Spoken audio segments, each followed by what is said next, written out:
Good evening. Let's see if we've got some audio tonight, shall we? Let's hope so. Let me know if you can hear me. First of all, I have got a bit of an issue because I've, for some reason, when I've done that, it stopped my headphones working. So that's fantastic. But let me know if you can hear me in the chat, first of all. And then I'll try and sort this issue out before we carry on. Good, right, stay there. I'm just going to put it on mute for a second and I'm going to try and fix the headphones. So stay where you are.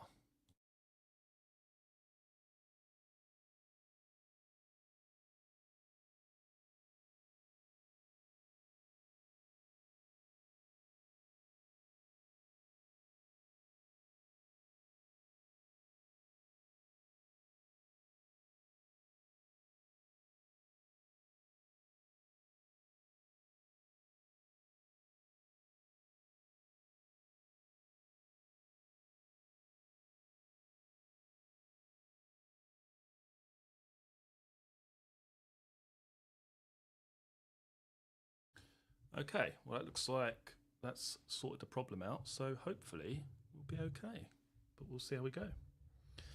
Good evening, one and all. Sorry for the issues yesterday. For some reason, the interface or the streaming software that I use wasn't detecting the microphone. Therefore, I was on permanent mute. But hopefully tonight that problem has been resolved. And similar to the previous streams, again, we'll be focusing on one case from Lucy Letby's original trial using the official trial transcripts. And on this occasion, it will be the case of Baby J or Child J. And what we do on these streams is look at Lucy Letby's defence, her evidence in chief, and then we take a look at what she said under cross-examination by the prosecution, again on the same case. So we should get a fairly decent mix of the defence and also the prosecution. Right, so let's just say hello to a few of you. We've got Beautifully Fractured. Welcome to you. Susie M. Lenny Russell. He is here. Welcome to you. Thank you for joining us and for your moderation skills this evening. Penguin Mama. Welcome to you from Arkansas. Love it. Excellent. Ali, welcome to you. Violet, thanks for joining us. TH. Chrissy McCall. Sounds very low. Let me try and move the microphone a bit closer. Is that any good? Let me know if the sound levels are okay. Hopefully they are. Sounds low for you too. Right, hang on a minute. God, you want it all, you lot, didn't you, eh? You want it all. Right, hang on a second. Now, what does that button do? Let's just change a few buttons. Let me know if you hear any difference. I'm going to fiddle around with a few settings. Just bear with me. Gain. Let me know if that's any better. Is that any better? No change, still low. All right, let's boost this up to the bit more. It's up about 65. Let me know how that is. Is that any better? Looks like I'm going into the red zone though. Bit distant. Sound is fine for me. Let me know if that's improved because it should do. I've increased the gain. Still low. Is it any different now? Is it a bit better? Better a little. Yeah, see, I don't know what's happened with this. Something's gone wrong here. Let me know if that's any better. Find through headphones. Let me know if that's any better. Like I say, yesterday we didn't have any sound at all. Loud. Oh my God. Can't bloody win, can I? I've got one person telling me it's loud. Let me pop it down to 50, 58. It should be fine now, according to my mixer thing. It should be right in the sweet spot. Sounds fine. Definitely got louder then. Not loud. Absolutely fine. Don't listen to chat. Well, I kind of have to because they're the people who are listening to it. I can't hear what it sounds like. Perfect. Right. It should be all right now, though, according to what's showing on the screen. It should be in the green zone, so we should be fine.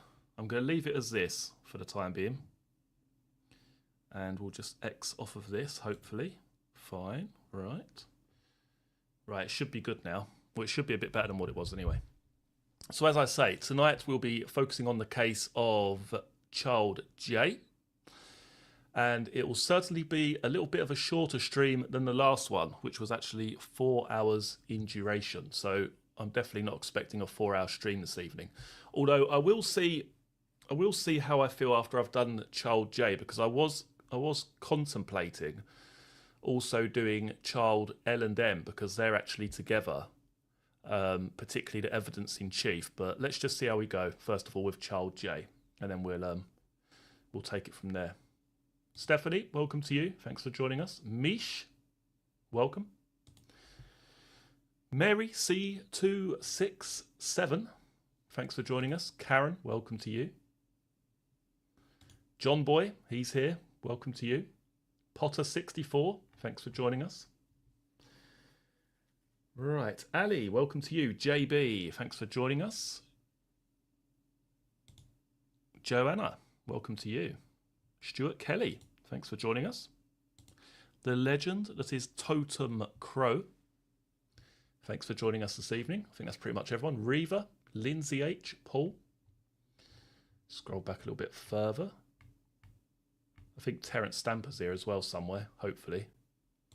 But there we go. Right, let's have a little sip of the old. We've got some coffee this evening. No green tea today. On the coffee. Tweeter and the Monkey Man. Good to see you here. Lucy Blue, welcome to you. Thanks for joining us yet again. Right, okay. So as per usual, we'll start with Lucy Letby's evidence in chief. And I think this is around, is it 38 pages? Let's just have a look here. 38 pages, yeah. So we've got 38 pages of this. Then we've got a 30-minute video, which is my narration of her cross-examination, again on the same case of child J. Oh yeah, and don't forget to hit the like button. And also, if you do wish to support the channel or become a member of the channel, you can find out how to do that down in the video description box below. All help, as always, is greatly, greatly appreciated. Right, let's get to it, shall we? Let's X off of this up here. The button that never seems to appear when you want it to. There we go. Okay. Right, okay, so this is Benjamin Myers KC. This is Lucy Letby's evidence in chief. So, Mr. Myers, I'm going to move from the case relating to child I, and we'll turn to count 13 on this indictment, which is the case relating to child J. So we can put aside anything we have for child I first of all, as we've been doing. We'll just remind ourselves of the basic facts relating to this particular count, count 13. Let's just move the mic very slightly. There we go. I'm going to ask Mr. Murphy if we could start by going to tile 1 on the child J sequence and just go into that, please. We can see Miss Letby, the details of birth. Child J was born on the 31st of October 2015 at 1500 hours. A gestation of 32 weeks and 2 days. Weight 1.709 kilograms, born by caesarean. Could we go into the tile, please? If we scroll down a little bit, please. Thank you very much. Looking at the detail, there are various problems in pregnancy for child J. Sadly, we can see that a twin died in utero.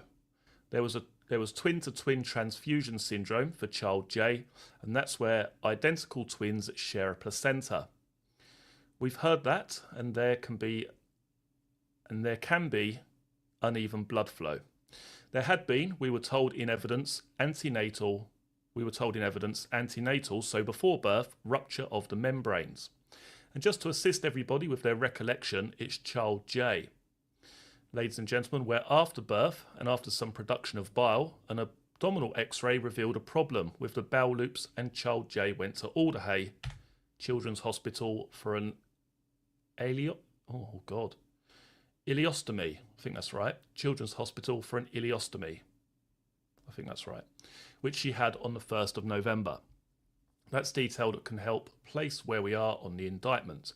As a result of that ileostomy, she was provided with 2 stomas so that feces could be recycled outside the body, and there was a Broviac line inserted as well.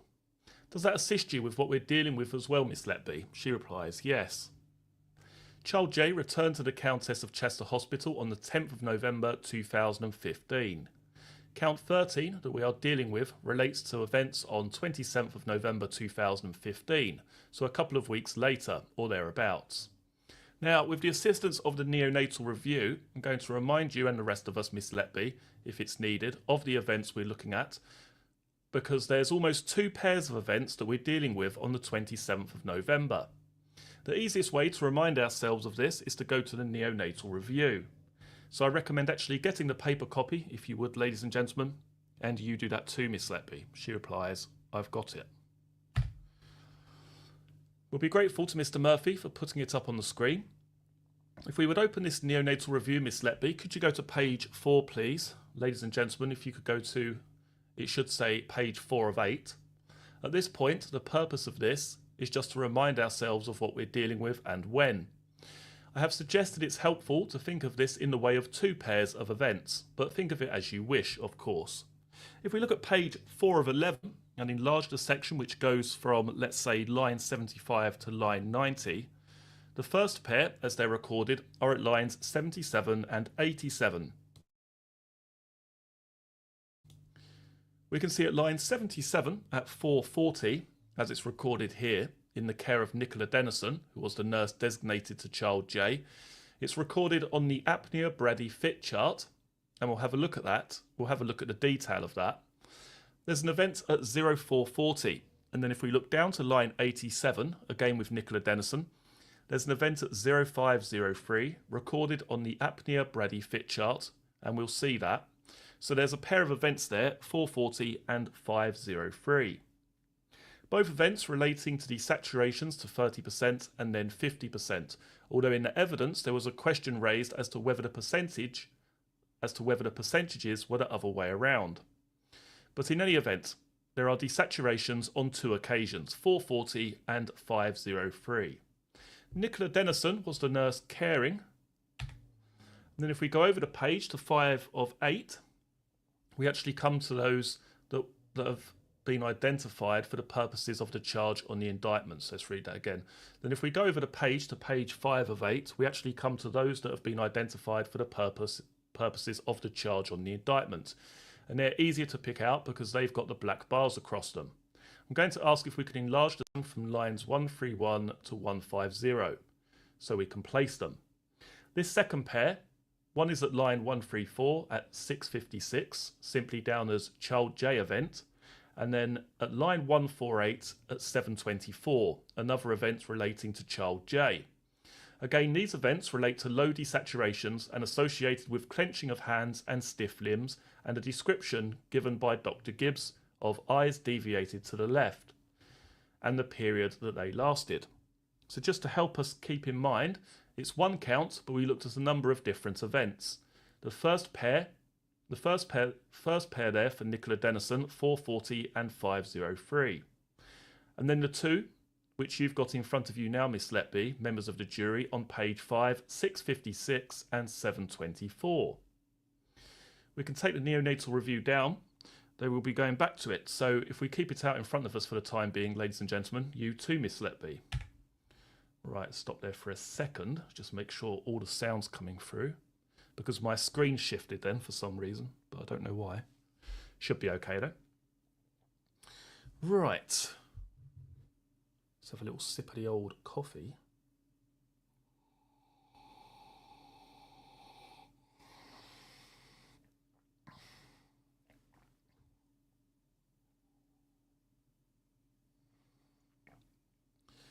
Right.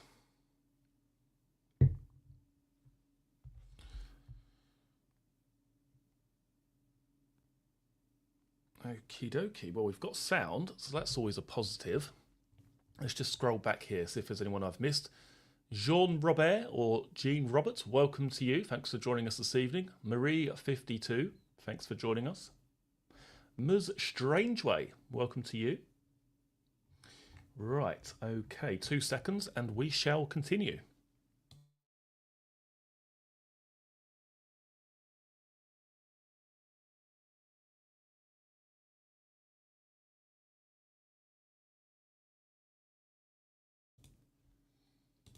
Just Peachy, welcome to you. The sound's good. Yeah, hopefully. I did have some people saying it was a little bit low earlier, but hopefully we've fixed that issue. So, right, let's continue. So, Mr. Myers again. Let me ask you some general questions first about child J. How familiar were you with stomas when child J first came onto the unit, Miss Letby? She replies, I'd had very little experience with stomas. I'd seen a couple at Liverpool Women's on my training there, but otherwise I had no experience. Mr. Myers. And are you able to say how others that you worked alongside were in terms of familiarity with stomas?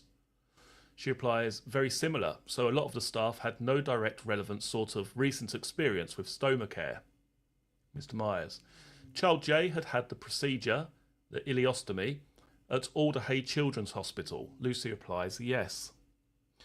Was it that children or babies go to Alderhay for, is that, that's supposed to say, what is it that children or babies go to Alderhay for principally? She replies, for surgery. Mr. Myers, right. So is that sort of surgery something that would routinely be done at the Countess of Chester? She replies, no.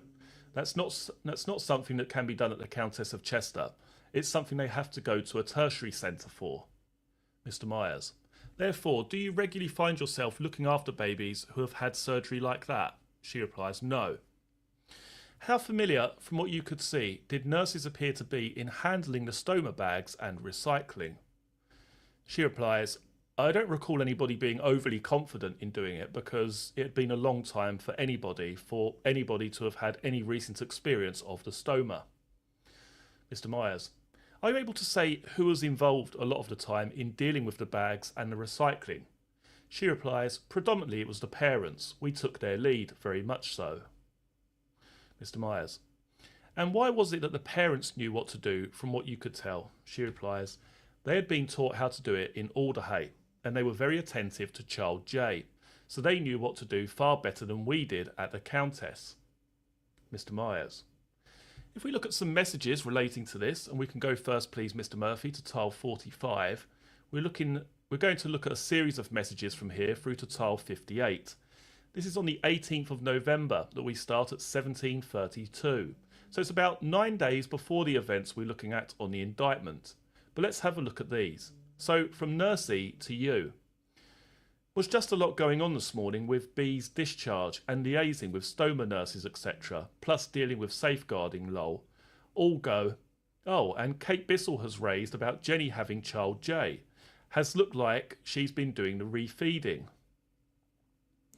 Going to move on a little bit and then ask you some questions about this. Could we go to tile 46 please? This is 1809, U to Nurse E. Oh, keeping you busy. Has B gone? That's good. Glad Kate has done that. Was talking about it with Mina and don't think it's right. Don't think it's right. Just pausing there. What are you and Nurse E talking about with regard to what you didn't think was right? She replies, we are there talking about the fact that Jennifer Jones-Key, who was a nursery nurse, was looking after child J and carrying out her recycling, which is dealing with the stoma bag. What duties do nursery nurses have in the unit? She replies, so generally the nursery nurses tend to care for special care babies and predominantly do bottle feeds, breastfeeding, things like that. They don't tend to do clinical care. Is there a particular band that nursery nurses are at? She replies, they're a band 4. Can they do intensive care? No, they can't, nor high dependency. Not high dependency, not intensive care. Lucy replies, no. So far as you understand, should they be involved in handling and recycling stoma bags if that is required? She replies, no. And particularly as nursing staff there were unfamiliar, nursery nurses would have been even more so unfamiliar than nursing staff. Mr. Myers, is there any reason why you had a band 4 dealing with something that presented the problems that stoma bags did? She replies, I think the unit was very busy and we had to use staff where we could. Can we go to tile 47 please, from Nurse E to you? Yeah, you discharged her. No, I know. Is she talking about baby B at that point? Yeah, you discharged her. No, I know. Right, and then Mr. Myers, is she talking about baby B at that point? Lucy replies, yes. Tile 48, please. U to nurse E. Glad B gone. Does Jenny not have child J tonight? Tile 49, 8 o'clock in the evening. Nurse E to U. No. Laugh out loud. Tile 50, please. 2001 from U to nurse E. Did Kate speak to Arian then, as Yvonne G approved? Bet you're pooped. Tile 51, 2016 from nurse E to U. Yvonne G approved it. Didn't realise that, as Kate spoke to Yvonne and Arian on the phone when they were together today at study day. Pause there for a moment. When it refers to together today at study day, what's a study day? Lucy replies, a study day is anything that takes place outside of the unit that's paper-based.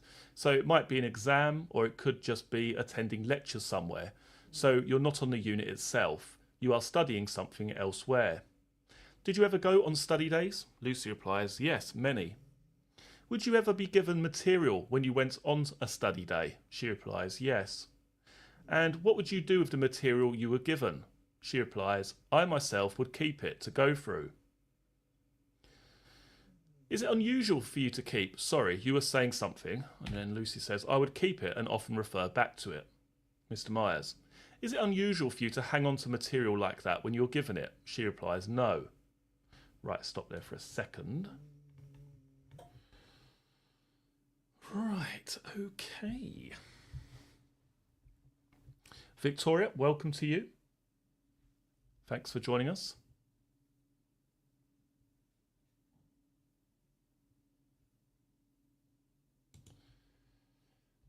Yeah, I was talking, wasn't I, the other day about the members only emojis.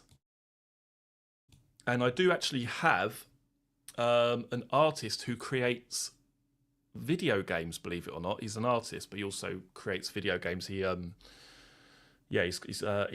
what would you call it, a graphic designer, or a graphic, something to do with animations, whatever you call it. Not sure of the exact terminology. But he's actually going to be designing some specific emojis for the channel and also the member badges. So I'm going to commission him to do those over the next week or so. So that should be pretty good. I'm not sure exactly how long it's going to take, but I'm planning on getting 5 or 6 members emojis made, and then also the members badges. So yeah, I'll keep you up to date with that. What's the bloody word? Not a graphic art. It's something to do with animations. Can't think of the bloody title now. Graphic artist. No, it's not that. It's something to do with animations. He creates the pixel art for computer games. He gets commissioned to do computer games and the art for computer games and stuff. But yeah, I can't remember it for the life of me. Something to do with animations anyway. But anyway, it should be pretty good once it's done. I've got an idea of the emojis that I want made, and also the members badges. So yeah, I'll keep you up to date with all that. Right, let's just catch up here.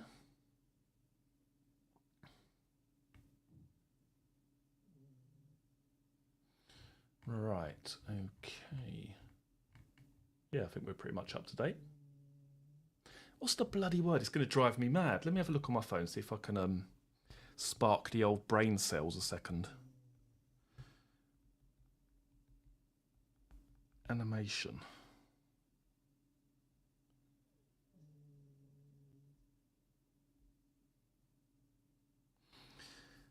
What is an animation artist called?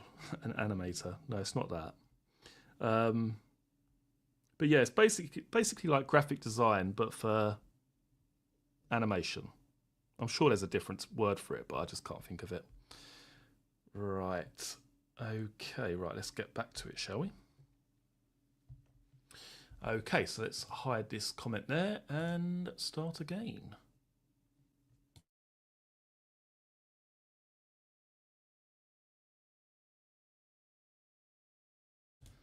Okay, so we've got Mr. Myers. Can we move, please, to tile 52, 2017? Yeah, Belinda didn't think it was right, but was struggling, this is you to nurse E, with allocation as only 3 trained. So asked Yvonne G, who was in office, and she said okay to have child J and TPN babies, as would be supervised, just off to Salsa. 53, please, 2018, nurse E to U. That's interesting, as don't think she said that to Arian. 54, next tile, U to nurse E. I bet she has got wind of error, not thinking it's right, and now backtracking. Can we look at 55, please, and just go through to 58 now? Nurse E to you. Apparently, Arian said she would have been okay. Jenny having child J, but others would need to do recycling, etc. But she was the one performing it. Tile 56. Okay, that makes sense. You to Nurse E, but Jenny was actually doing it. Don't know when to stop, do they? Tile 57 from Nurse E to you. 1719 on the 19th we are now, I should say. Nope, Laura and Nurse B thought it was terrible. Then this is at tile 58, 1721, you to Nurse E. It's shocking, really, that they are willing to take responsibility for things that they have no training or experience, etc. on. Don't think they appreciate the potential difficulties. Pausing there, Miss Letby. Should nurses take on tasks for which they have no training or experience in the care of babies like this? She replies, no. When you say, don't think they appreciate the potential difficulties, what are you referring to? She replies, that it's a safety implication, so if they don't have the training and experience to know what they are looking for when they're dealing with stomas, assessing what the sites look like, attaching bags, then it's potentially dangerous. Mr. Myers. And why was the unit using a nurse like that for a situation like this? She replies, it was so busy at the time. I think they were just trying to use staff wherever they could. Mr. Myers. Can we look at tile 61, please? And then Mr. Justice Goss, the judge, jumps in. Just before we leave that, can I ask you this? It's shocking, really, that they are willing to take responsibility for things they have no training or experience, etc. on. Who is the they? Lucy replies, the nursery nurses, the band 4s. Mr. Goss. So you're saying it's shocking that the band 4s are prepared to do this? She replies, yes. Mr. Goss, right. Mr. Myers, who's asking the band 4s to do that? Lucy replies, it would be the shift leader who's allocated them. And who were the shift leaders that would do that, whichever shift leader was allocated? She replies, yes. Mr. Myers, would the band 4 decide themselves if they were going to take on a baby for which you say they didn't have training? She replies, no, but they could voice whether or not they were happy to care for that baby. They would be asked, would they, to do it? She replies, sorry? They would be asked, would they, to do it? Yes, as the designated nurse. Yes, it would be up to the shift leader to allocate and give that responsibility to them. Mr. Myers, in an ideal world, would anybody think of getting a band 4, in your experience, to look after babies who require stoma recycling? She replies, no. Can we go to tile 61, please? This is 2300 on the 25th of November, so a little closer to where we're going now. It's you to Nurse E. Went to Las Iguanas, was really nice. At Salsa, had 3 missed calls. They don't know how to give oh my good lord. Immunoglobulin, I think that is. And I was the last person to give, so just phoned and told them. Caroline said it's mad. Ravi is there. What a nightmare. It's all getting they'll have to send babies out. Mr. Myers, Las Iguanas, we might be able to work it out, but if anyone can't, what is that? Lucy replies, a restaurant. It says at Salsa. Is salsa something you did regularly? She replies, yeah. Was it salsa at Las Iguanas? She replies, no, it's Las Iguanas and then gone to salsa. Eating, then saucering. She replies, yes. What are the missed calls relating to? She replies, so this is in relation to a baby that was on the unit at that time who needed an immunoglobulin transfusion. Something we do very rarely on the unit, and I was the last person to have done it. So I had multiple calls on my phone from staff asking me for advice on how to prepare this infusion. Mr. Myers, by reference to where it says Caroline said it's mad, what do you understand the madness relating to? What's mad? She replies, the unit at that time was mad. Busy, lots going on. You put Ravi is there. What a nightmare. It's all getting, they'll have to send babies out. Can you explain when you say, what a nightmare? What is it you are saying is a nightmare? She replies, the amount of babies that we had on the unit and the amount of care they needed. It was very high acuity, and we felt that they should start sending babies out to other hospitals. Mr. Myers, did you have the staff at the right levels to cope with the babies you were receiving? She replies, no. All right, stop there for a second. Okay. Right, I'm just going to scroll up through the chat. Bear with me a second.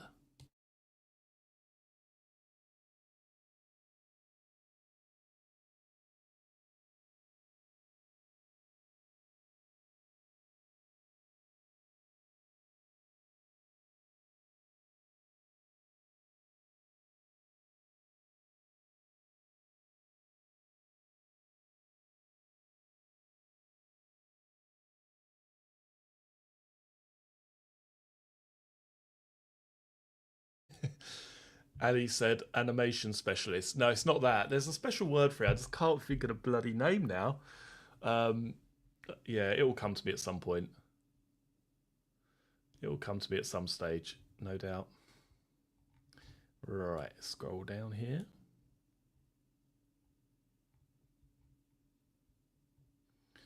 Welcome to you, Brenda. JC, thanks for joining us this evening. Greatly appreciated as always. Anne Buckingham. Trish F, welcome to you. Athena, welcome to you. Thanks for joining us. Right, okay. 2 seconds and we will get back on it.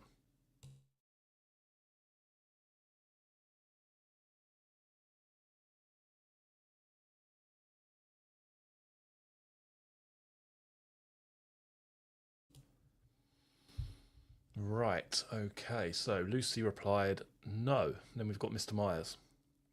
If we turn, if we could then, please, to the shift on the 27th of November 2015, and could we look at tile 140 for the layout? We can see on this occasion the shift leader, Caroline Oakley. You're on duty, Mary Griffith and Laura Eagles, then below that, Nicola Dennison and Vicky Blamire. What banding are Nicola and Vicky? She replies, band 4s. They're band 4, yes.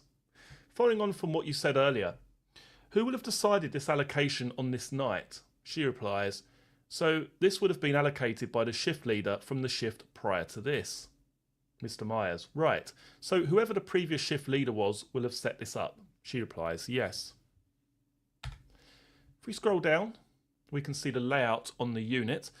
Where's child J and who's caring for her, please? She replies, child J is in nursery 4 with Nicola Dennison. Nicola Dennison was one of the band 4 nurses. She replies, that's right. She's also caring for NW in nursery 4. Yes, nursery 4 is the special care nursery for babies preparing to go home. Mr. Myers, where were you and who were you? I was in nursery 3. And 2 babies in nursery 3? She replies, yes. I'd ask if we could just keep the neonatal review to hand. So if it's there, I wonder if we could go to page 3, ladies and gentlemen. You too, Miss Letby. We can see if we look at lines 22 and 23, they're the only lines with the blue and yellow on this page. That's you and Mary Griffith delivering an e-prescription to child J. Yes, and that's at 0002. Lucy replies, yes. You can look for... Actually, I need to put the banner up, don't I? I forgot that. Excuse me, 2 seconds.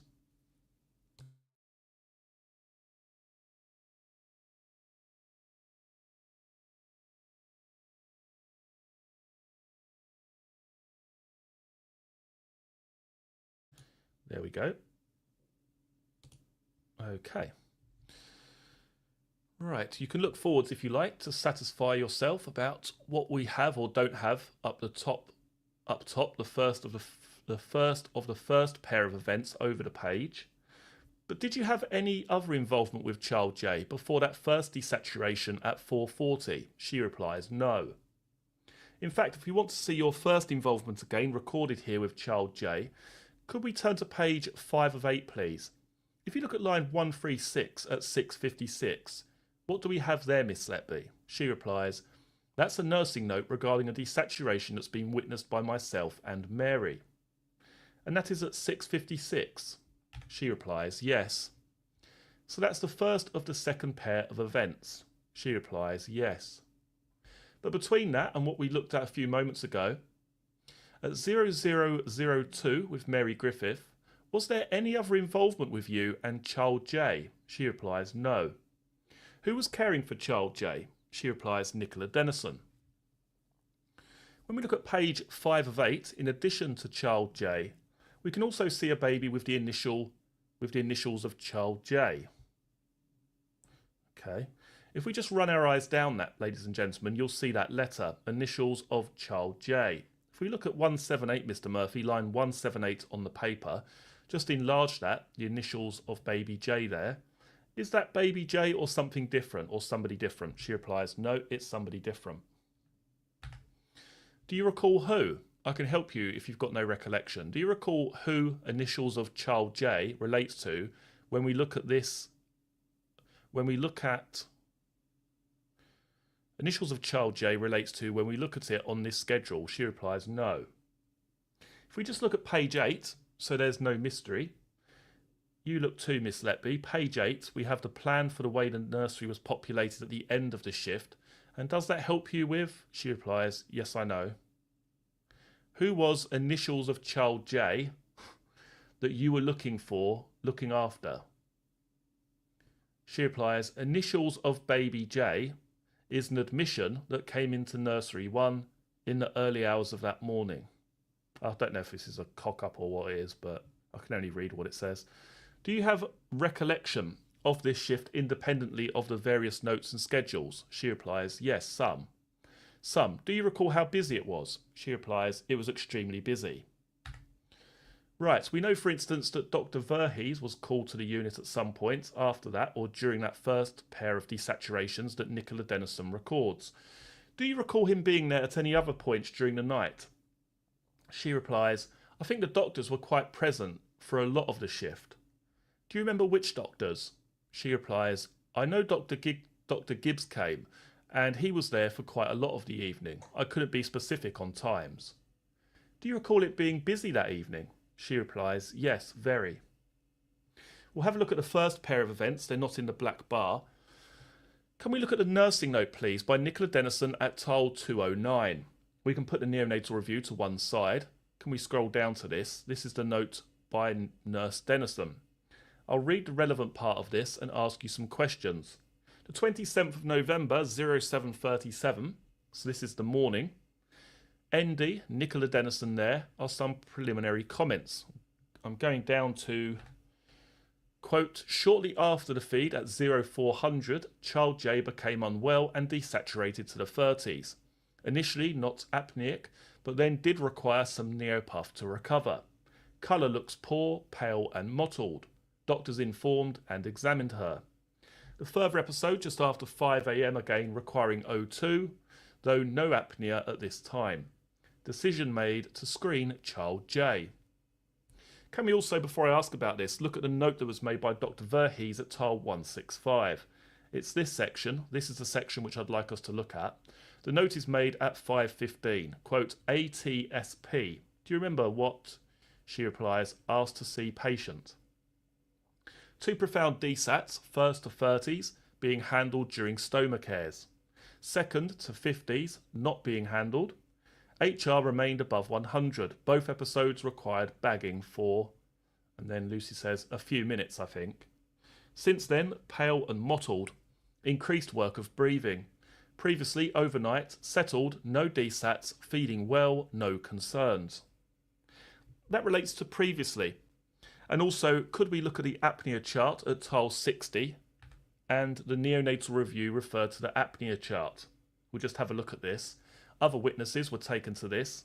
That's the signature of Nurse Dennison. It records 2 events. 0440 apnea, yes. Brady 100, 3 minutes duration, 100% neopuff. Then under that, for the same morning, 0503, no apnea, 100 Brady, 30s DSAT, 2 minutes duration, 100% facial oxygen. That's the information we have. Did you have any idea that this was happening at the time that it was happening? She replies, no. Did you have any involvement with it?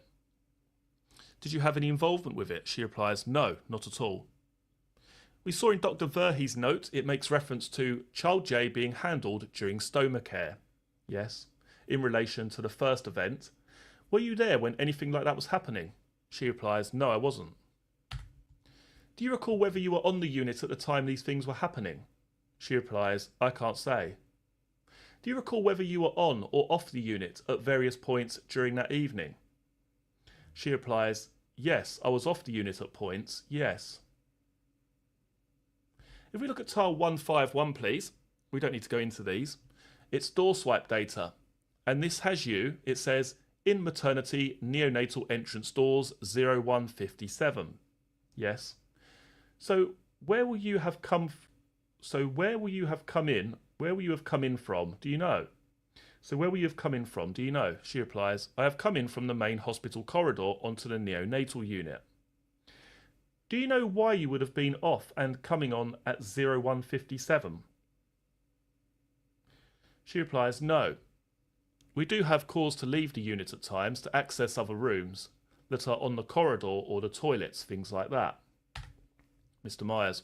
If we go to tile 152, please. Now, in maternity neonatal entrance doors at 0347. Again, do you know where you will have been or what you were doing that means you were coming in at 0347?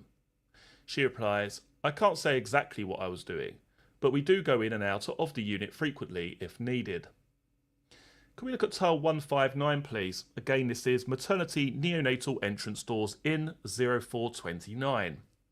Lucy replies, yes. It doesn't appear to record when you go out. It just records when people go in. Is that right? She replies, yes, you only have to swipe to come into the unit, not leave the unit. Do you know how long you will have been out for? Any way of knowing? She replies, no. Right, stop there for a second. What the hell is this? We've got Brenda Wilkinson with the £1.99 super sticker. Thank you so much. Greatly appreciated as always. Thank you, Brenda. Give me 2 seconds.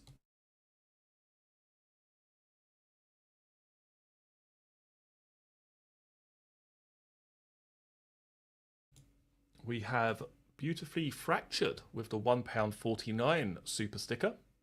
Thank you so much for that. As always, greatly appreciated. And also Miss Rattle gifting the 1 membership to Crime Scene to Courtroom. As I've said on previous streams, if you're new here, we have 1 members only stream per week. That's one of the ways of giving back to the members, of the channel, and some benefit of becoming a member, I should say, of Crime Scene to Courtroom. We have 1 private live stream per week discussing, at the moment we're currently discussing the Lucy Letby case, but that probably will change moving forward.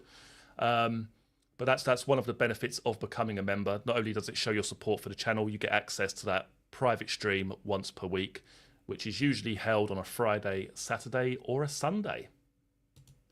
Alora Mack with the £9.99 super sticker. That is incredibly generous. Thank you very much. Greatly appreciated, as always. But yeah, when was the last one we did? We did a members only stream a few days ago, and that was incredibly popular. I think it lasted about 90 minutes. We had around well over 100 people there, I think, at one point. And yeah, it's just great to build a community, you know, for the channel, and the people that enjoy actually watching the live streams. And yeah, it's great to be able to give something back to the kind supporters of the channel. Most welcome from me and Molly Dog. Greatly appreciated, Alora. That's incredibly generous. Thank you so much.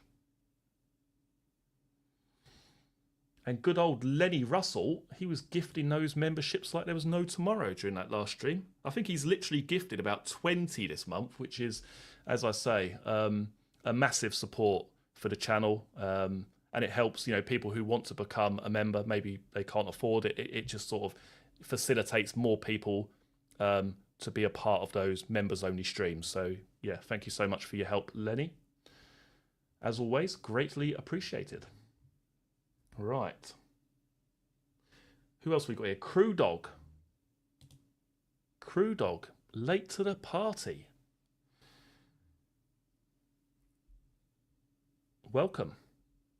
Well, like I say, tonight's going to be a little bit of a shorter stream compared to the last one. I think it was about 4 hours, the one we did before. But we've We've got about 10 more pages of this to do and then a 30-minute video. So I'd imagine this one's going to be probably an hour and 45. I remember, do you remember when I did the last one? I said, oh yeah, this is going to be a really long stream. It could be 2.5 hours. It ended up being 4 hours long. I nearly died. Oh dear, oh dear. Even though most of the stream was me watching the cross-examination, I was absolutely knackered by the time it finished. Lucy Blue with the £2.99. Thank you so much. And again, thank you to each and every one of you who has sent in your support or a kind donation or who has gifted memberships. It all helps me to continue doing the live streams, continue purchasing the transcripts of this particular trial. And yeah, as I say, the most important thing for me personally is when I create these live streams, when we do this pretty much every night, it's seeing the same people here each and every night, which is by far, the greatest support that you could show. That you basically turn up for each and every live stream that I do. So again, thank you so much. In a strange way, 4 hours I couldn't make it. I fell asleep, so had to rewatch. I guess that's supposed to be. Yeah, 4 hours, literally the longest stream I've ever done. I don't know how we made it through 4 hours. I really don't. I really don't. JC is in Australia. I wish I could be there. Watching some cricket in the sun. Yeah, wouldn't mind a bit of that. Not with this bloody rubbish weather over here. Give me some of that any day of the week. Right, so again, thank you so much to Brenda, Beautifully Fractured, Miss Rattle, Laura Mack, and Lucy Blue. Your support is always, always appreciated. Right, let's continue on and get a bit more of this Benjamin Meyer stuff done, shall we? Before we move on to the old cross-examination.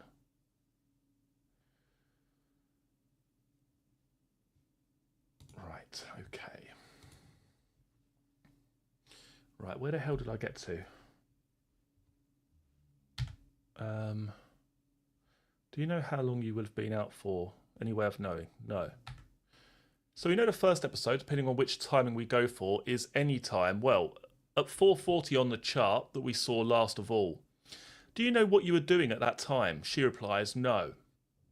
But did you have anything to do with child J? No. Whose care was she in, as far as you know? She replies, Nicola Denison's. I've asked predominantly about the events timed at 4:40. Were you aware of any event at 5 o'clock of this pair? She replies, no. Were you aware of what we have as the second pair of events concerning child J? She replies, yes. Before we look at the note, I'll ask you, do you have any independent recollection of what took place? She replies, yes. We know we're talking about 6:56 in the morning and then 7:24, so we've moved on a bit. Before we look at any notes, you tell us what you recall about what took place at those times. She replies, so from my memory, at the 6:56 event, Mary and I heard the monitor alarming down in nursery 4. We both went to nursery 4 to see child J and found her to be fitting. Mr. Myers, can you describe that further? When you say fitting, keep your voice up, please, Miss Letby. She replies, when a baby fits, they display certain characteristics. In this case, child J wasn't breathing properly. She had her hands very clenched and tight, and her eyes were deviating to one side. So they were rolling to one side of her head. They're all signs of a seizure. Mr. Myers, do you recall where you had been, or what you had been doing before you encountered child J in that condition? She replies, no, I just recall that we both heard the monitor and both attended, but we weren't in the nursery at that time. Mr. Myers, do you recall whether anybody else was in the nursery at that time? She replies, no, there was nobody with child J when we both arrived. But you attended with Mary Griffith? She replies, yes, we both went together. So carry on, you describe how she was when you found her at that time. What happened next? Lucy replies, we began to use the Neopuff system, and I believe Dr. Gibbs was on the unit at that point, and we asked him to come and review child J. From my memory, that is when she was transferred to nursery 2. From my memory, that is when she was then transferred to nursery 2. Mr. Myers, so there was a transfer to a different nursery? She replies, yes. so that she could be under closer observation in the high dependency room. Mr. Myers: do you recall how quickly it was that Dr. Gibbs attended? She replies, very quickly. Then it says, remind us, over speaking. Lucy Letby: I think he was on the unit at the time, and we shouted for him. Do you know how long he'd been on the unit for? She replies, I couldn't say for definite. Again, there was a lot going on that night, and I know the doctors were present for quite a lot of the shift, but I don't know exact timings. Mr. Myers: we'll just pause to see what Mary Griffith records about this, and then we'll move to the second part of this. Can we put up tile 209, please? If we look at the higher entry, there we are. At 7:11, Mary Griffith has put, Child J monitor went off at 6:56. Myself and L. Letby attended. Found baby with pale hands and baby very rigid. SATs went to 7 and heart rate down to 68.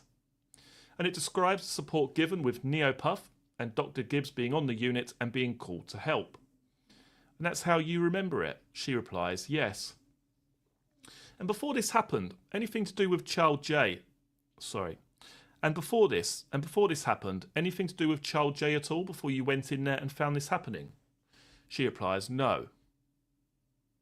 That probably should say, did you have anything to do with Child J? But it doesn't, so here we go. Mr. Myers: if we just move to the next part of this, can we look at tile 210, please, Mr. Murphy? The lower of the two entries, please. This is a note at 0900 by Mary Griffith the same morning. At 0740, Child J had a further episode. Fists white and clenched, rolled eyes to the left, SATs 70s. Child J's SATs became lower and were unstable. Neopuffed again by Dr. Gibbs for a further 8 minutes.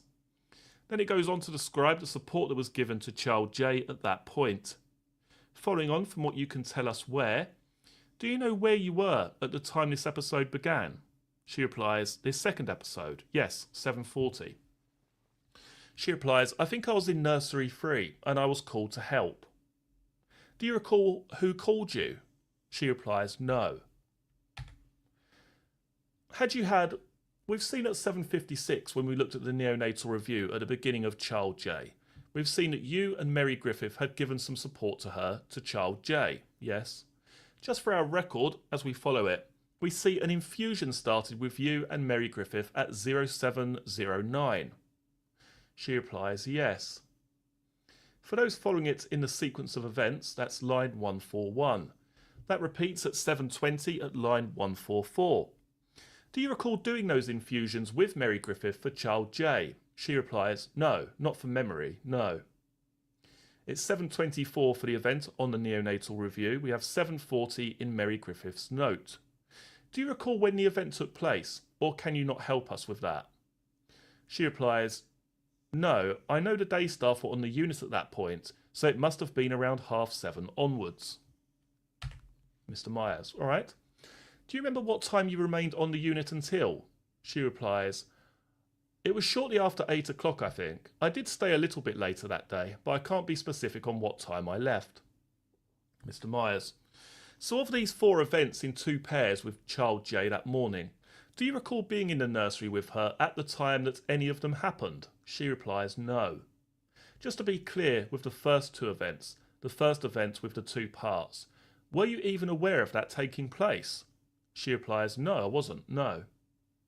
When we come to the second pair of events, were you aware of them? She replies, yes. And were you involved with both of them? And you were involved with both of them? She replies, yes. Did you or were you involved in caring for Child J after this particular shift? Do you have any independent recollection of that? I should ask first. She replies, yes, I'd cared for Child J before and after this event, yes. So it's not just this event or this shift that you had anything to do with Child J then? She replies, no. Can we put up tile 290, please? This is the handover for the 27th of November at 19:30. So is this the evening of the day we've been looking at? Is this the evening of the day we've been looking at? She replies, yes. So were you working the following evening? She replies, yes. And you're designated on this occasion for Child J? Yes. Can we go to tile 324, please? Is it possible to enlarge that so we can see that a little better? If we go to the right-hand side of this page, if we could please. Now, this is November 28th, 0506. This is you, a note by you, yes, caring for child J. Lucy replies, yes. So this follows on from what we've just seen, about you being designated to look after her the following night. Lucy replies, yes. Any issues with child J the following night? No. In your care? No. Can we look at tile 335, please? This is a message from Nurse E to you, 0800 on November 28th. So this is after the shift note that we've just looked at. She replies, yes, when you had the care of child J the night following the shift that's on the indictment. Lucy replies, yes. Nurse E asks, how was it? Can we go to tile 336, please? Your response at 0814 to Nurse E. Fine, kept going with all the antibiotics, fluids, etc., but much better, just about to leave. So when you say much better, what was much better? Lucy replies, the workload on the unit that evening was much improved from the night before. Mr. Myers, can we go to tile 337, please? Nurse E to you. Oh, good. At tile 338, there's a number of messages of a social nature between you and Nurse E. And then tile 339, please. You to Jennifer Jones Key. Quote, sorry, didn't reply. Child J fine. Had blood and hasn't done anything else silly. Getting lots of bile and large losses, so discarding and replacing with saline, but otherwise okay. Still busy. Had much nicer night. Did you have a good day? When you say much nicer night, what are you referring to? Lucy replies that the workload on the unit that evening was much more manageable, and we'd all had a better shift than the previous shift. Mr. Myers, is that your preference, Miss Letby, for it to be, as it's put there, a nicer night?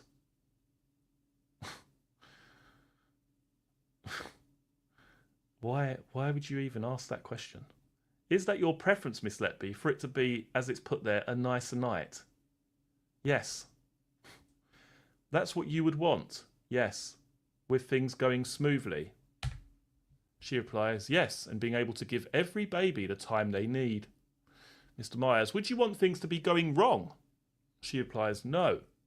Would you want babies to be getting hurt? She replies, no. Right. So that's the end of the evidence in chief for child J. Let's just catch up with the chat before we move on to the cross-examination. I am not abusing my keyboard, beautifully fractured. It is a mechanical keyboard, all right? They make a bit of a clicky sound. I can't help that. I'm not there going bang, bang, bang, bang, bang with me fist, you know? They just sound loud, all right? I can't help it. It's just the way they're created. Right, let's have a look here. Let's make sure I haven't missed anything. No, I haven't missed anything, so that's good. Fantastic. Let's have a look here.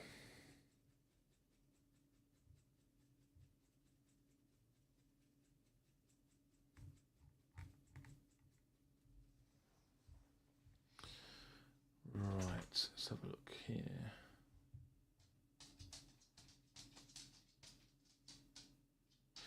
Right, okay, give me a second. And then we'll get the cross-examination underway. Right, so firstly, let's remove this.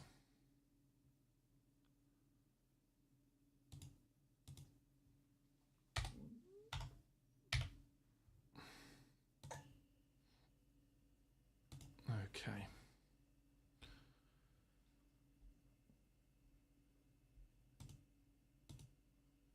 Right. Let's see how we go with this. I'll jump in with the chat and yes, Donna, I forgot, didn't I? I was going to say Donna, but I thought I didn't want to call you by the wrong name, you know? Thank you, Amanda. Much appreciated. Much appreciated. Yeah, but Donna, if you go onto YouTube and type in mechanical keyboard, you'll see exactly what I mean. So it's not me ham-fisted going, you know, smashing it to pieces. They're just very clicky. They just make a bit of a noise, that's all. Right, okay. Right, so let's start now with Lucy Letby's cross-examination. So we've done the evidence in chief conducted by Benjamin Myers, and now we'll take a look again at the same case regarding child J, but this time the prosecution's cross-examination. So let's remove this very briefly. And as I say, I'll jump into the chat maybe every sort of 5 or 10 minutes just to catch up with you all. So I will see you very shortly. Why does this button never come up when you want it to? Why? Why does it do that? There we go. Right. I'll see you very shortly.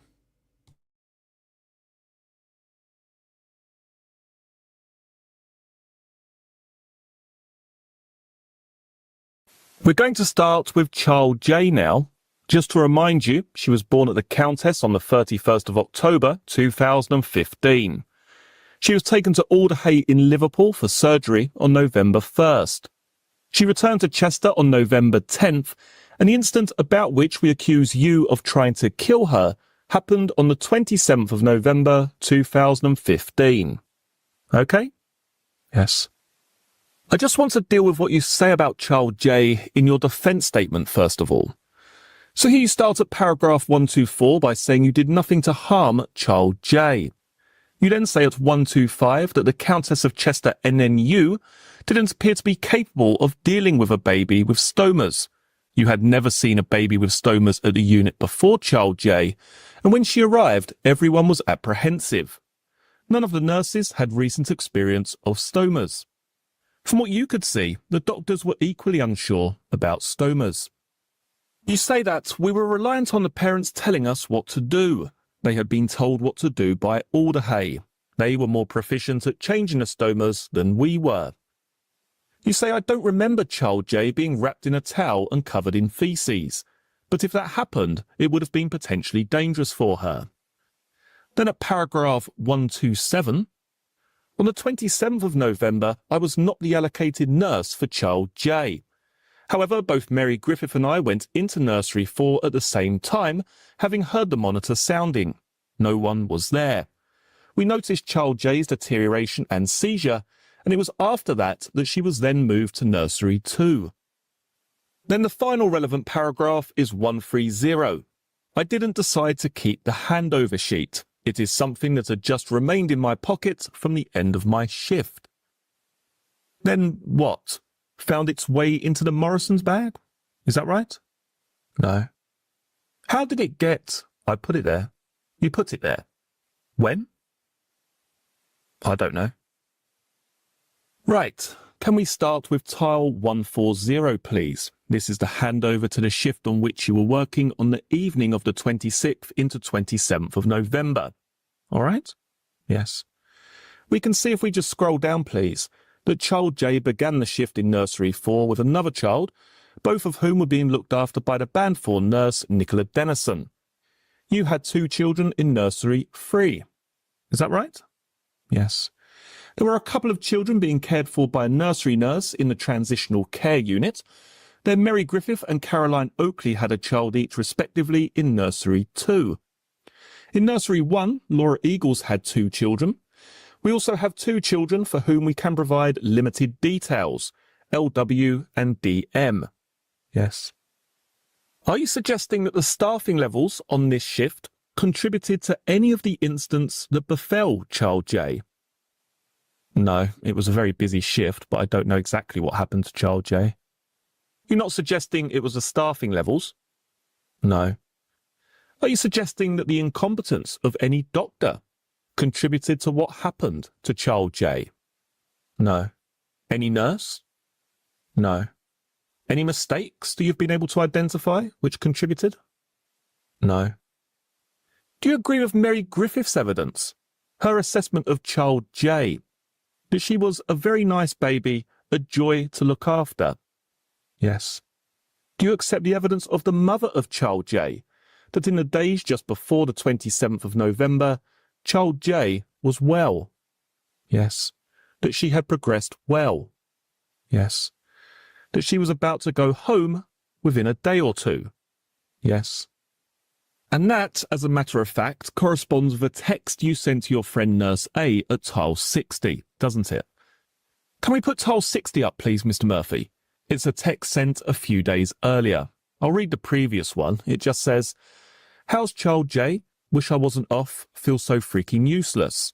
You reply, "She's good, I think. In full, doing well with feeds. Hoping to get home soon." Is that right? Yes. So you gave us quite a lot of evidence about stomas. Do you remember that? Yes. And how the staff at Chester couldn't cope with the stomas. At times, yes, some of the staff couldn't cope with it. No. Well, let's deal with the time around her collapses on November 27th. Was there an issue of competence in terms of her stoma care? Yes. Yes, I don't believe it was necessarily a role that the nursery nurses should have been undertaking. Right? And your grounds, please, your reasons for why the nursery nurses shouldn't have been undertaking. Well, it wasn't just mine. It was discussed amongst the nursing staff that, as nursing staff, we had very minimal experience, which would mean that the nursery nurses would have even less experience. Which particular staff are you saying had that discussion? I can't name names, but it was widely talked about on the unit. So well known, but you can't remember who was talking about it? No. You referred as part of your evidence, in answer to questions from your own counsel, to tile 46. I'd just like to put that up, please. You referred to this. "Mina and I don't think it's right." And you were suggesting that that was something to do with the stomas. Is that right? I can't recall specifically without looking at the context. That's a fair comment. Let's go back to the previous text sent by Nurse E to you. Okay, yes. It's about the band 4s doing the refeeding of the stomas, yes. Yes. Do you remember the evidence of Nicola Dennison, who was the nurse looking after child J on this shift? Not all details, no. It was given on the 14th of February this year. She was asked whether she had experience of stomas and Broviac lines, and she said, "Yes, I did." Yes. And she was asked the following question. "Were you comfortable dealing with both of those features?" She answered, "Yes, I was. Can I clarify, though, that we didn't do anything with the Broviac line. It was just present. That was cared for once a week on Friday, and that was dealt with by registered members of staff." Yes.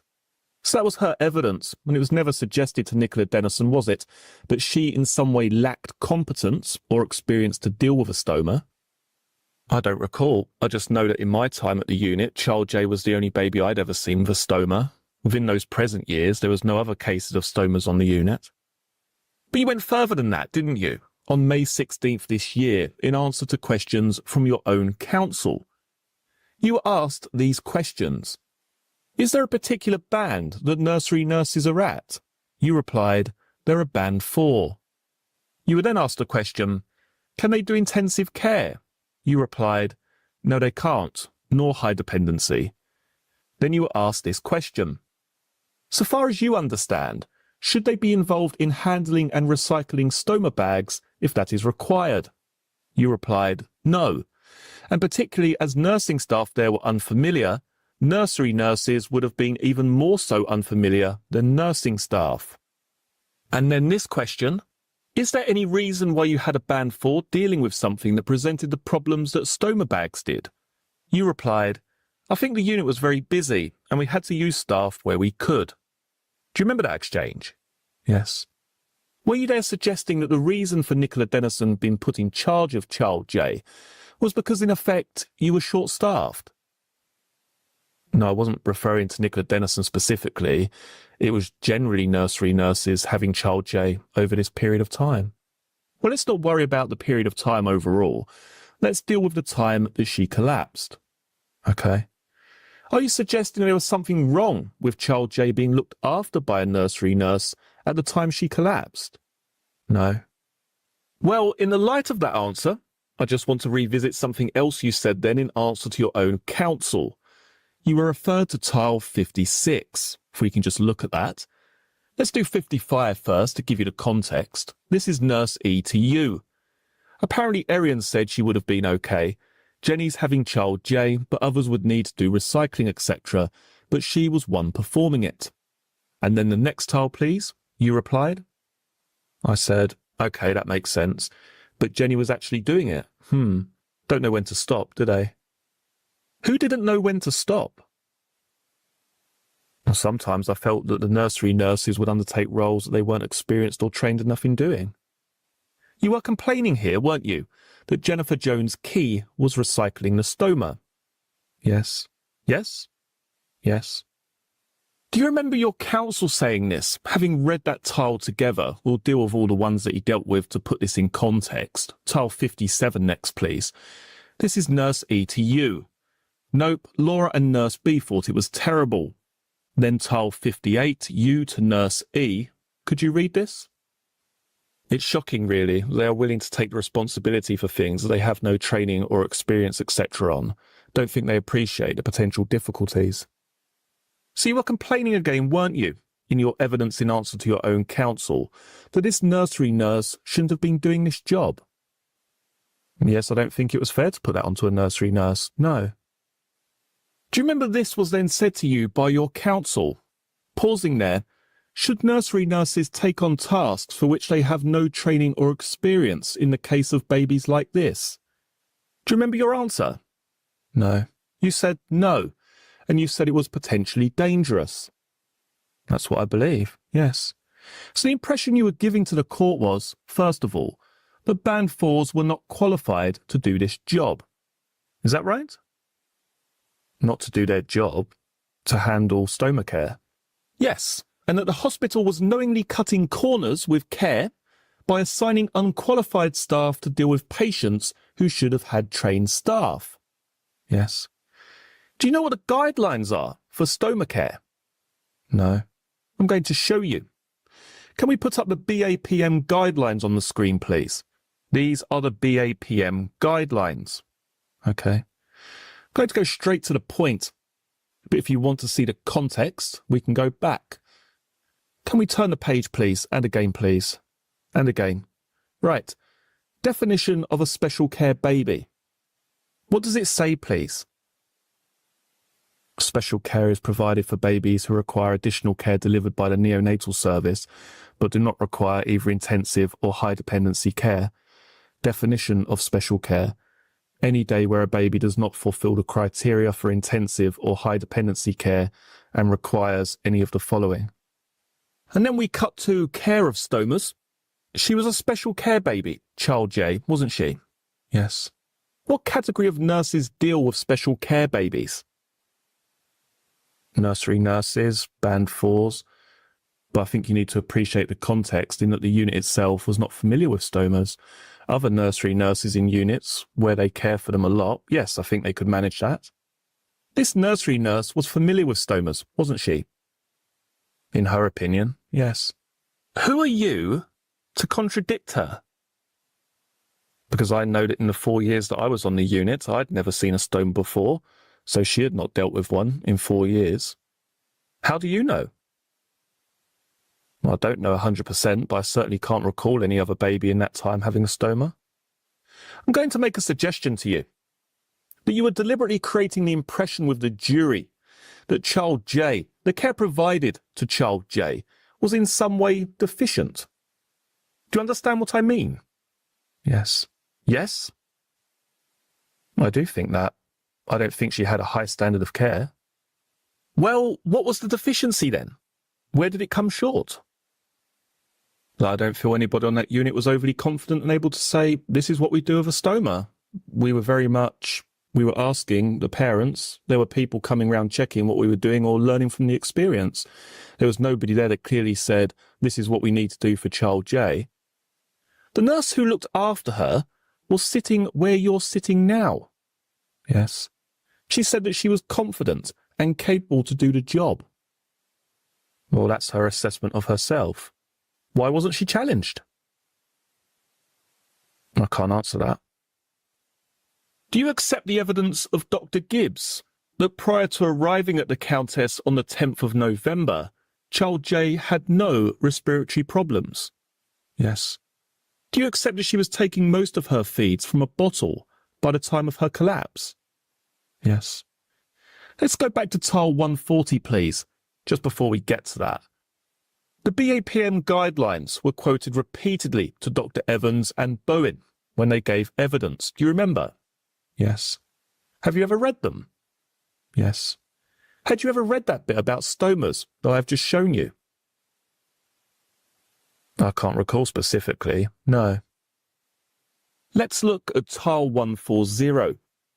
In answer to questions from your counsel, you said, this was a very busy shift and the doctors were present for quite a lot of the shift. Do you remember saying that? Yes. Let's look at how busy it was at the beginning. You were in nursery 3, weren't you? Yes. With 2 special care babies. I can't say what designation of care they were, but they were in nursery 3, yes. There was plenty of space in the intensive care and the high dependency, so plenty of space in both those, if either of your babies have been either intensive or high dependency. Yes. So can we take it that your 2 were special care? Yes. Child J and NW being looked after by Nicola Dennison in nursery 4. Yes. Vicky Blameyer with 2 children in transitional care. Yes. Laura Eagles with 2 in nursery 1. Yes. And your friend Mary Griffith and Caroline Oakley with 1 each in nursery 2. Yes. Together with 2 children whose location cannot be confirmed. Yes. You didn't like being in nursery 3, did you? No, I disagree. Were you upset that Laura Eagles was in nursery 1? No. Would you rather have been in nursery 1? No. Do you accept the evidence of Nicola Dennison that because child J and NW were due to go home, the policy was to leave them in the room in the dark at night as much as possible? Yes. You did have contact with child J on that shift though, didn't you, before she ever collapsed? I think so, from looking at the charts, yes. Yes. If we go to tile 149, please, it's also at tile 150, the same information.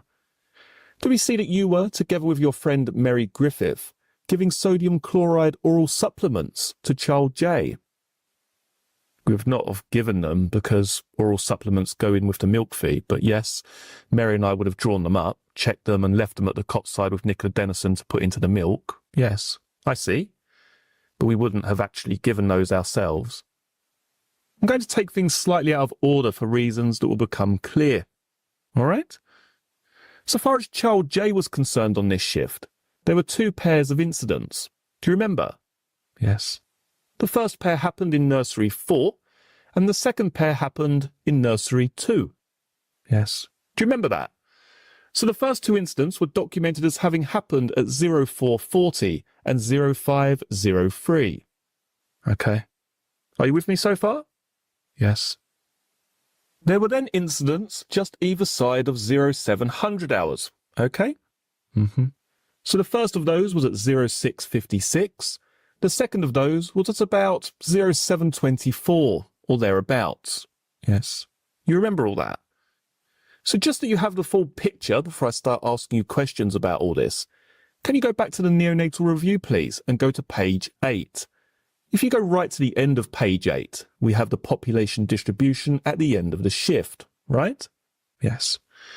Just to jog your memory, you'll see that child J, first of all, had moved at the beginning from nursery 4 to at the end nursery 2. Yes. But also there, on the right-hand box in the bottom right-hand corner of the page as we look at it on the screen, we have EC and FC, who were twins who had been born at home and were admitted as an emergency at 6:10 and 6:30 respectively. Yes. Just to jog everyone's memories, one of those children had a cleft palate. Do you remember that? Yes. Okay. So that's the bookends of the time parameters, if you like, of the population. In answer to questions from your own counsel, so far as the first pair of events in nursery 4 were concerned, you said that you had no memory at all of them. That's right. Having thought about it, was that answer accurate? Yes. Well, I want to give you every opportunity to review what you have said, all right? Do you remember that following the second of the first pair of incidents, child J was moved from nursery 4 to nursery 2? No, so from my memory, child J had a seizure in nursery 4, and that was then she was moved up, but that was my memory. You were involved in an incident in nursery 4, weren't you? Yes. And that happened either at 0440 or at 0503. I can't say without checking now. Well, that was the evidence, you see, that following those two incidents at 0440 and 0503, she was moved. Okay. So it would follow, wouldn't it, that if you have a memory of anything that happened in nursery 4, it must have been one of those incidents. Or I've been mistaken in my memory and it didn't happen in nursery 4. Well, let's start with those events. And so if we can go please to tile 161 of the sequence of events and keep open also the neonatal review. We see here Nicola Denison's note, don't we? Yes. This ties in actually with the information on the previous tile 160. This is Nicola Denison's handwriting, she told us. Do you remember? Yes. It records two events, one at 0440 and one at 0503. Are you with me so far? Yes. Okay, so two events in nursery 4.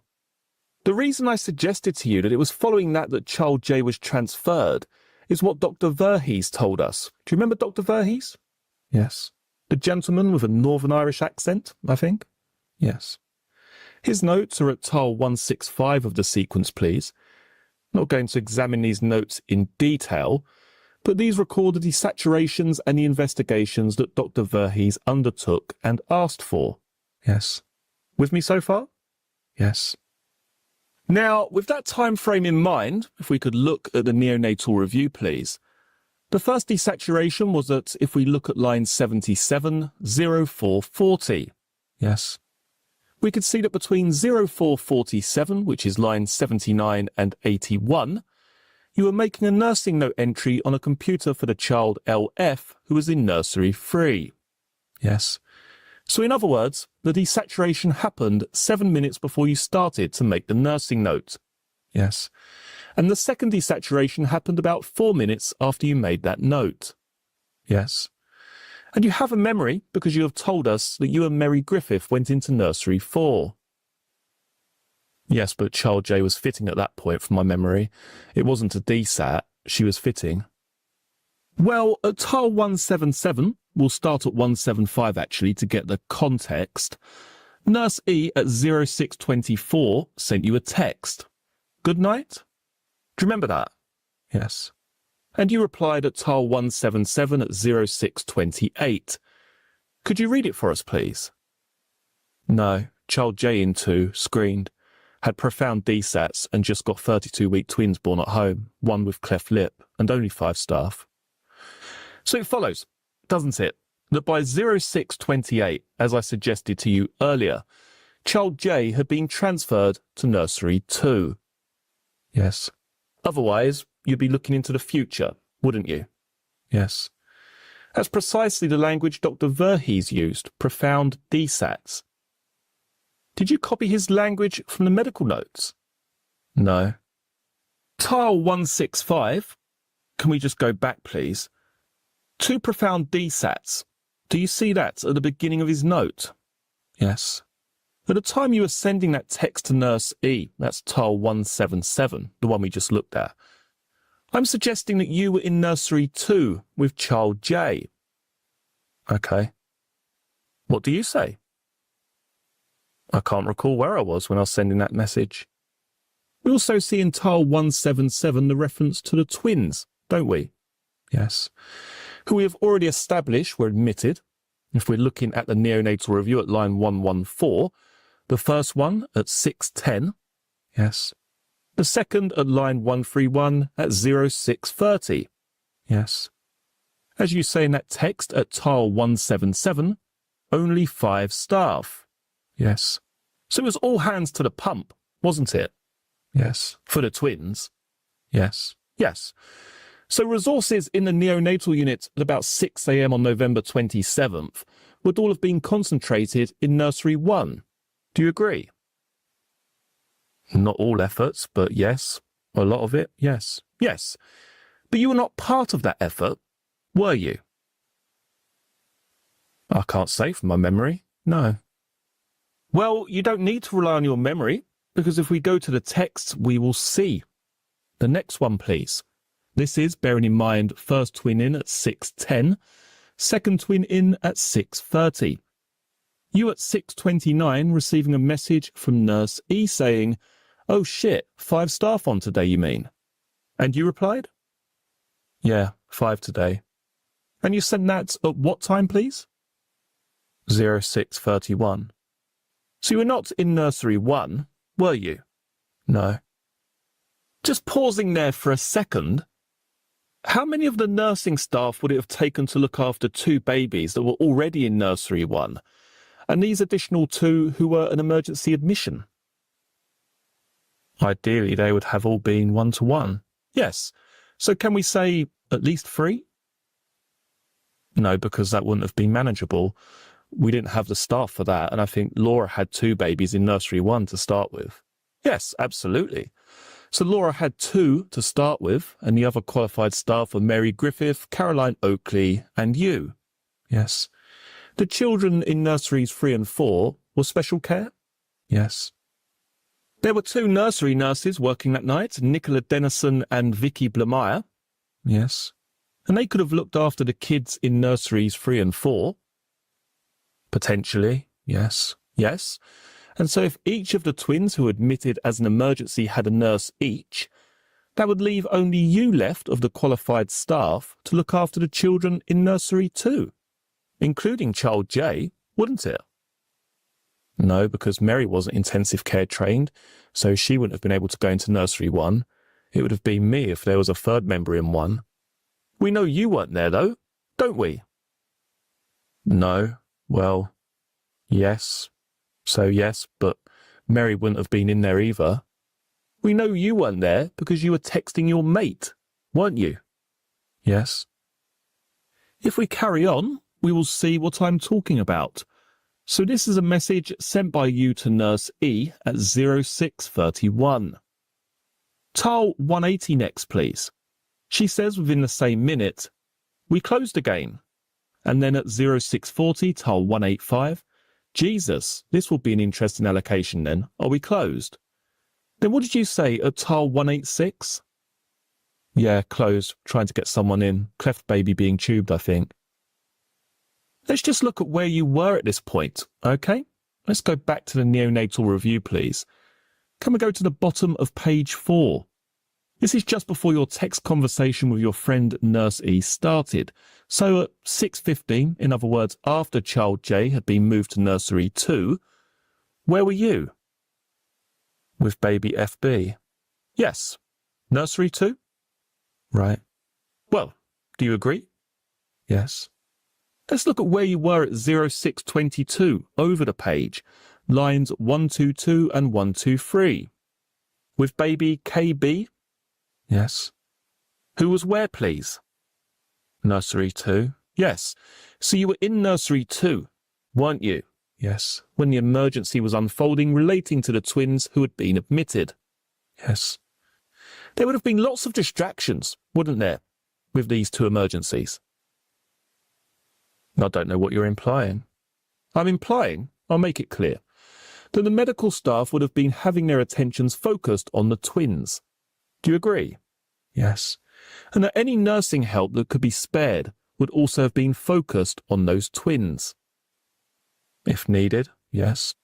Yes, well, such was the emergency that Dr. Gibbs came in early, didn't he? Yes. Yes. So do you accept that a lot of help was needed? I can't say without looking at the twins specifically, but it would be normal practice to get a consultant in when we've just had 2 new admissions and we've only got a registrar, yes. So if there's any doubt about it, if we go back to the sequence of events, please, at tiles 181 and 182, there we see Dr. Gibbs' arrival, don't we, at 06:33 and 06:34. Yes, I believe he'd been in earlier in the night as well, I think. At 185, we had the message that we just saw from Nurse E about it being an interesting allocation, and then your response at 186, please. Would you read it? Yeah, closed, trying to get someone in. Cleft baby being tubed, I think. Yes. So you were keeping an eye on what was going on in Nursery 1? Well, I can't say I was keeping an eye, but I was aware that potentially the cleft baby's being tubed. Yes. She responded, what a nightmare, what a bloody nightmare. And 187, and then, please tell me Elsa's not in charge today, at 188. Then you responded, what, at 189? You are having twins until we can find someone. Yes. And then she asked you, what, the one that's being vented? And then you responded, what, please? They are holding off at Mo, and it's all a bit tits up. Then your text messaging stopped, didn't it? I can't say. I don't know. Well, it did. If we move on to the next tile, that's Nurse E to you at 1940650. Yes. And the next one, 195. Yes. 0652, her to you, but you were not responding. No. Because you were in Nursery 2 sabotaging child J. Weren't you? No, I was not. No. Well, we know from Dr. Gibbs' note, if we go to it please, at 197, so it's 2 tiles on, the first desaturation was at 0656. Yes. In other words, 7 minutes after the last text you'd sent your mate Nurse E saying it's all a bit tits up. Yes. Just look at that half an hour between 6:28 and 6:56, which is the time of the first desaturation. Were you recorded as doing anything in that half hour? No. No. We know that you were texting your friend, Nurse E. Yes. And we know that you were in Nursery 2 at line 123 at 0623. Yes. And we know from the records that the twins were, one had just been admitted and one was about to be admitted. Yes. So things were very busy, weren't they? Yes. But despite the fact these twins were posing an emergency, Dr. Gibbs' attentions were deflected to deal with child J, weren't they? Yes. If we just go back to his note, please. What we see in his distinctive writing is his record of the first desaturation to what he says are unrecordable levels at 0656 and 0724. Yes, don't we? Both associated with clenching of hands, stiff limbs, and on 2 occasions, eyes deviated to the left. Yes. Took 10 minutes to settle on the first occasion, and 3 to 4 on the second occasion. This was your doing, wasn't it? No, it was not. This was a serious emergency for child J, wasn't it? Yes, it was. Yes. Yes. So serious that it diverted Dr. Gibbs from the emergency admissions. Yes. Happening to a baby in Nursery 2, and you were in Nursery 2. I don't know that I was there at that exact moment in time. You weren't anywhere else, were you? We can't say that. We don't know.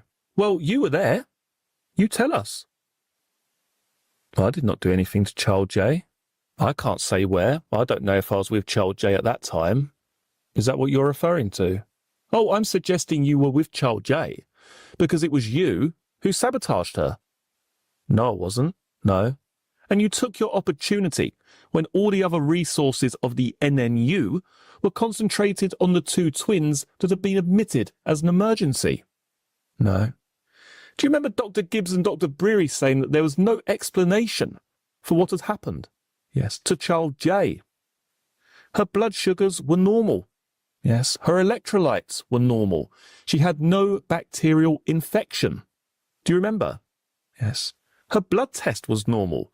Her brain scan, normal. X-ray, normal. No rise in CRP or white cell count. The only abnormal thing was you sabotaging her, wasn't it? No. Do you remember in your evidence you were taken to the following night shift, November 28th? I don't recall that, no. No? Well, I'll remind you. Tile 324, please. this was the following night. Okay? Yes. This is your note. Yes. And it was pointed out to you that you had had child J on the following night shift and nothing had happened to her. Yes. Do you remember that? Yes. Was the implication that if you had done something to her the previous day, you would have done something on this shift, and because you didn't, it shows that you didn't do something the previous night? Sorry, can you rephrase that? Yes. Was the purpose of your answers to suggest that because nothing happened to child J on this shift, if you had been trying to do something to her on the previous shift, you would have done something on this one? I don't quite understand, but what I'm saying here is that I've looked after child J and nothing happened to her. Yes. There is a detail that you weren't pointed to, though. And I'd like to go to the original note that's behind that, please. It's in the bottom right-hand corner. You see there? Who else was on the unit that night with child J that nothing happened to her? Parents? Yes. Can we just go to your interviews, please, because there's one matter I'd like to ask you about. It's the second interview bundle, please, interview bundle 2. Do you remember me asking you about being in nursery 2 before? Yes. If you read up from the bottom of the page, about 3 or 4 inches, there's a question. You asked the question, so you weren't her designated nurse. Were you required to treat her, other than obviously from the 2 pages? And you say, from my memory, there's an occasion when child J was transferred into my nursery. Yes. And then you said, I'm not sure specifically on the date, but there was a date that she was down in nursery 4 and she was moved up into nursery 2. Yes. And that is your recollection of being in nursery 2 when these events were happening, isn't it? I don't understand. I'm suggesting that's you saying to the police that you were in nursery 2 when these events happened. Yes. Yes. And that was the truth, wasn't it? I don't know.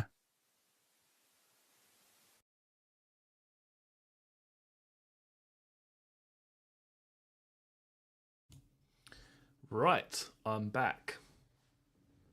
Hopefully you can hear me. Let's hope so. Yeah, so that was one of the cases where the jury couldn't reach a verdict, and that case hasn't been retried.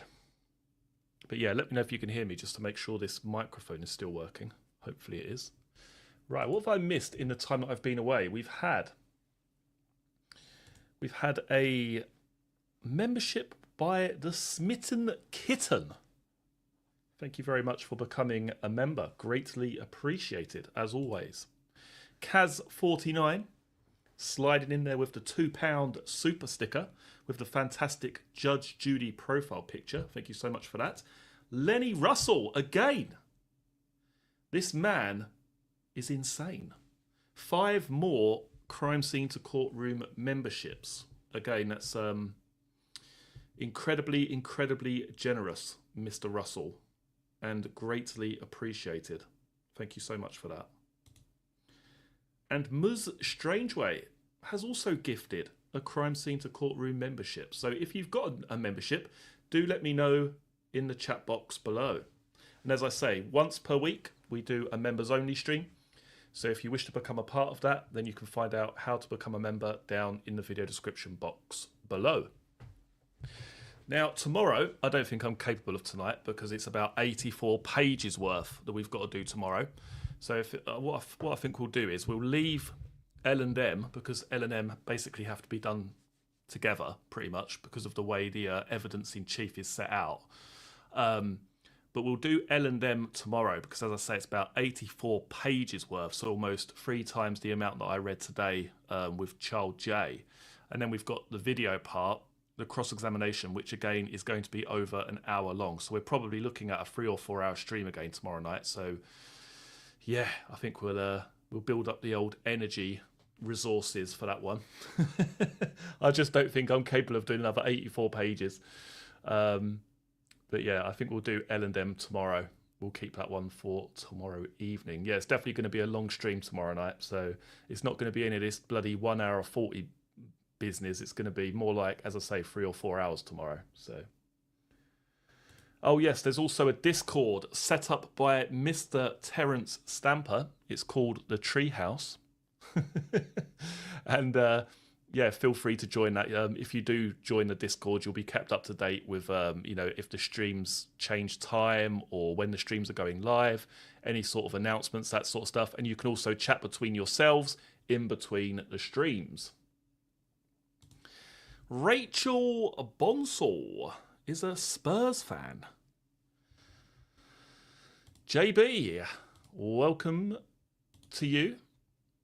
I didn't see you slide in there. Welcome to you. Have I missed it tonight? You've missed quite a lot. Yeah, we're like an hour and 40 minutes in. But this video will go live once the stream concludes. And as I say, tomorrow night we've got a 3 or 4 hour stream because we're dealing with cases L&M. We've got about 84 pages of Lucy Letby's evidence in chief, her defence, to get through. And then we've got the video pertaining to her cross-examination, which, as I say, is probably about at least an hour long, possibly an hour and a half long. So there's plenty to come. The Treehouse. Yes, the Treehouse. There we go. Tomorrow. Probably 7 o'clock tomorrow, I would imagine. We won't start too late. I would imagine 7 o'clock or 7:30. It won't be any later than 7:30. It might be 7:30, but I'll put up the time that it's going to be up tomorrow before lunchtime, I would imagine. Lorna, I've been at work till 8 p.m. and had a 20-minute drive back home. That is not good, is it, Lorna? You're gonna have to finish a little bit earlier. But as I say, the live stream will be going up after this, and tomorrow's one I'll probably start it at 6:30 tomorrow, I would imagine. And again, thank you so much to Lenny Russell with the 5 gifted subs, or memberships, I should say. Yeah, it's greatly appreciated. And thank you, John, for those kind words. Your viewership and support is always appreciated. Right. Excuse me. So as I say, tomorrow we'll be dealing with the cases of child L&M. We've got a long one tomorrow, so we'll cut it short this evening. Save the energy for tomorrow's stream. And yeah, it's going to be, as I say, a 3 or 4 hour stream tomorrow night. So join me from around about 7:30, I would imagine. And we'll crack on with the evidence in chief, followed by Lucy Letby's cross-examination. I'll just go through the chat, make sure I haven't missed anything before we finish. Will it be retried? No, they decided it's not going to be retried. Now, it's interesting because I found I think it was Child H. That one was also one where they didn't return a verdict. I thought that one was quite compelling, and also Child J. But yeah, I mean, it just shows, doesn't it? You know, the jury didn't find her guilty on every single thing. I just feel that this one, they were lacking a cause potentially of exactly what took place. But what I found interesting in that one is that she was messaging her friend, and then there's that sort of, was it a 7-minute gap? There's a certain amount of minutes missing where her friend texts her and she's not replying, and it just so happens to coincide with that child desaturating, collapsing, and then requiring assistance. So yeah, it's an interesting one.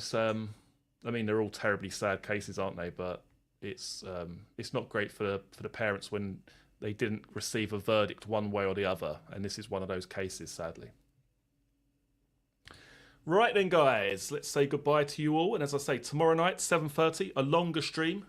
So bring your Yorkshire tea, or your Lancashire tea, or your green tea, or any sort of tea you want.